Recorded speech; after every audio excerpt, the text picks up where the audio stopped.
നാട്ടിൽ ഏറ്റവും കൂടുതൽ വിളയുന്ന അത്തിപ്പഴമാണ് ഇസ്രായേൽ അത്തിയും അതുപോലെ തന്നെ ഈജിപ്ഷ്യൻ അത്തി എന്ന് പറഞ്ഞത്. അപ്പോൾ ഒരുപാട് പേര് നമ്മൾ ഇതിൻ്റെ വീഡിയോ ഇട്ടപ്പോൾ ഒരുപാട് പേര് നമ്മളെ വിളിച്ചു, അതിൻ്റെ തൈകൾ ഓർഡർ തന്നു. ഒരുപാട് തൈകൾ നമുക്ക് അയക്കാൻ പറ്റി, പക്ഷേ കുറച്ച് തൈകൾ നമുക്ക് അയക്കാൻ പറ്റിയില്ല. കാരണം നമുക്ക് ദൂര സ്ഥലങ്ങളിലാവുമ്പോൾ അത് രാത്രിയൊക്കെയാണ് ഇതിൻ്റെ തൈകൾ അവിടെ എത്തുന്നത്. അപ്പോൾ അതിൻ്റെ ഡെലിവറി കുറച്ച് പ്രശ്നങ്ങളുണ്ട്. രാത്രിയൊക്കെ പലർക്കും വന്ന് വാങ്ങിക്കൊണ്ടാവുള്ളൂ.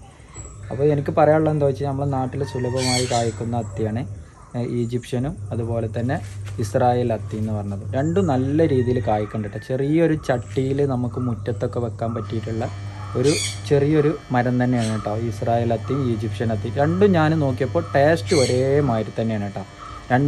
ഒന്നിൻ്റെ ഇലകളിൽ ചെറിയൊരു കട്ടിങ്സിൽ മാറ്റം എന്നല്ലാതെ വേറെ മാറ്റങ്ങളൊന്നും പ്രത്യേകിച്ചിട്ടില്ല. പഴം നല്ല ടേസ്റ്റി ആയിട്ടുള്ള നല്ല പഴമാണ്. പിന്നെ നമുക്ക് പറയാനുള്ളത് ഇതിൻ്റെ കൊമ്പിലാണ് ഇതുപോലെ അത്തിപ്പഴം ഉണ്ടാവുക കേട്ടോ. അത് നമുക്ക് എല്ലാ ടൈമിലും ഉണ്ടാവില്ല, പക്ഷെ ചില ടൈമിൽ എന്നാലും തന്നെ നമുക്കൊരു 6 മാസം നമ്മൾ ചെറിയ തൈ വാങ്ങിക്കുമ്പോൾ തന്നെ ഇതിൽ പഴം ഉണ്ടാവും.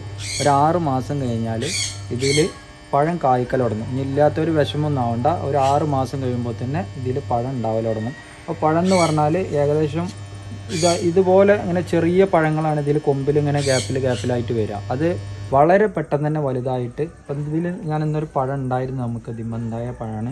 ഇതാണ് നമ്മൾ അത്തിപ്പഴം എന്ന് പറഞ്ഞത്. ഇത് കണ്ട, ഇതിപ്പോൾ ഒന്ന് ഞാൻ ആ തൈ ഒന്ന് മാറ്റി വെക്കണതിൻ്റെ ഇടയിൽ പിന്നെ ഇത് വീണതാട്ടോ. അപ്പോൾ ഞങ്ങൾക്ക് അതിമുള്ളത് വീഡിയോ ഞാൻ എടുത്തിട്ടുണ്ട്, ജസ്റ്റ് നിങ്ങൾക്ക് കണ്ടാൽ മനസ്സിലാവും. അപ്പോൾ ഇതാണ് നമ്മൾ അത്തിപ്പഴം എന്ന് പറഞ്ഞത്. ഏകദേശം ഒരു 90 ഗ്രാം ഇങ്ങനെ തൂക്കമൊക്കെയാണ് വരുന്നത് നമുക്ക് ഉണ്ടാവുക. ഇതിൻ്റെ ഉൾഭാഗം ഞാൻ കറക്റ്റായിട്ട് കാണിച്ചു തരാം കേട്ടോ. നമുക്ക് എല്ലാവർക്കും യൂസ് ചെയ്യാൻ പറ്റിയ നല്ല മധുരമുള്ള നല്ല ടേസ്റ്റി ആയിട്ടുള്ള പഴം തന്നെയാണ്. ഇതാണ് ഇതിൻ്റെ ഉൾഭാഗം വരുന്നത്. ഇത് കണ്ട, എൻ്റെ ഉൾഭാഗമാണിത് ഈ കാണുന്നത്. ഇതൊന്നുപാടും ബ്രൗൺ ആയിട്ട് വരും കേട്ടോ. അത് പെട്ടെന്നാണ് നമ്മൾ മരത്തിൽ നിന്നിട്ട് തന്നെ പൊഴുത്ത് വളരെ പെട്ടെന്ന് കഴിക്കാൻ പറ്റണം. നല്ല രീതിയിൽ നമ്മളിതിൻ്റെ മുന്നേ കഴിച്ചിട്ടുണ്ട്. നല്ല ടേസ്റ്റി ആയിട്ടുള്ള പഴം.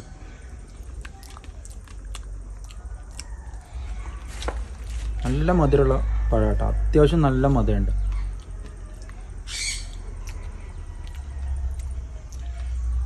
നല്ല മധുരമുള്ള പഴം കേട്ടോ. അപ്പോൾ ഇതിൻ്റെ തൈകൾ നമ്മളെത്തുന്ന ഒരുപാട് പേര് നമ്മളോട് ചോദിച്ചിട്ടുണ്ട്. അപ്പോൾ നമുക്ക് ഇതിൻ്റെ തൈകൾ നമ്മൾ ഷോപ്പിൽ ഇപ്പോൾ അവൈലബിൾ ആണ്. അപ്പോൾ ആവശ്യക്കാരുണ്ടെന്നുണ്ടെങ്കിൽ നമ്മൾ ഷോപ്പ് വരുന്നത് മലപ്പുറം വളാഞ്ചേരി കാവുമ്പ്രത്താണ് ഷോപ്പ് വരുന്നത്. പിന്നെ ഇതിൻ്റെ പരിചരണം എന്ന് പറഞ്ഞാൽ പ്രത്യേകിച്ച് ഒരു വലിയ പരിചരണമൊന്നുമില്ല. ഇതിൽ അത്തിപ്പഴം ഉണ്ടാകുന്ന ടൈമിൽ ഇത് കുറച്ച് താഴത്തേക്ക് തൂങ്ങും, അതിൻ്റെ വെയിറ്റും ഉണ്ട്. അപ്പോൾ നമ്മൾ ഒരു കമ്പായിട്ട് എന്തെങ്കിലും കെട്ടി കൊടുക്കുക എന്നല്ലാതെ വേറെ പരിചരണമൊന്നുമില്ല. അതിന് നമ്മളിപ്പോൾ കൊടുക്കണമെന്ന് പറഞ്ഞു കഴിഞ്ഞാൽ ചാണകപ്പൊടി, എല്ലുപൊടി, വേപ്പും പുണ്ണാക്ക്, അങ്ങനെ ചെറിയ രീതിയിലുള്ള മിശ്രിതം മാത്രമേ, വളപ്രയോഗം മാത്രമേ ഇതിന് ചെയ്യുന്നുള്ളൂ. വേറെ ഒരു കാര്യപ്പെട്ട വലിയൊരു നമ്മളിപ്പോൾ അത്തിപ്പഴമാണെന്ന് വിചാരിച്ചിട്ട് അതിനൊരു വലിയൊരു പിന്നെ നോട്ടം കാര്യങ്ങളൊന്നും കൊടുക്കേണ്ട ആവശ്യമില്ല. നമ്മളെ വീടിൻ്റെ സൈഡിൽ പിന്നെ വലിയ മരമായിട്ട് പോവില്ല, ചെറിയ ഒരു കമ്പലുമായൊരു ചെടി പോലുള്ള ഒരു മരമായിട്ടാണ് ഇത് വരിക. അപ്പോൾ അതുകൊണ്ട് പണ്ടൊക്കെ ഒരു അത്തി ഉണ്ടായിരുന്നു, വലിയ മരമായിട്ട് പോയിട്ട് അടിയിൽ ഇങ്ങനെ കൊലകൊലായിട്ട് കായ്ക്കണം. അത് ശരിക്കും എനിക്ക് തോന്നുന്നത് നല്ലൊരു അത്തിയല്ല എന്നാണ് തോന്നുന്നത്. അപ്പോൾ ഇത് നമുക്ക് നല്ല ഭക്ഷ്യയോഗ്യമായിട്ടുള്ള നല്ല ടേസ്റ്റി ആയിട്ടുള്ള അത്തിയാണ്. അപ്പോൾ ഇസ്രായേൽ അത്തിന്നും അതുപോലെ തന്നെ ഈജിപ്ഷ്യൻ അത്തി എന്ന് പറഞ്ഞിട്ട് 2 അത്തിയുണ്ട്. അത് രണ്ടും ഒരേ ടേസ്റ്റാണ് എനിക്ക് തോന്നിയത്. രണ്ടും നമ്മൾ കയ്യിൽ അതിൻ്റെ തൈകൾ നമ്മളെടുത്തുണ്ട്. അപ്പോൾ ഇതുപോലെയുള്ള തൈകളൊക്കെ വെക്കുകയാണെന്നുണ്ടെങ്കിൽ നമുക്ക് അത്തിപ്പഴത്തിനൊക്കെ നല്ല വിലയാണ്. എനിക്ക് തോന്നുന്നു മാർക്കറ്റിൽ നല്ലതൊക്കെ മേടിക്കണേ 1500 രൂപ കൊടുക്കണം എന്നാണ് എൻ്റെ ഒരു ഇതിൽ കിലോന്.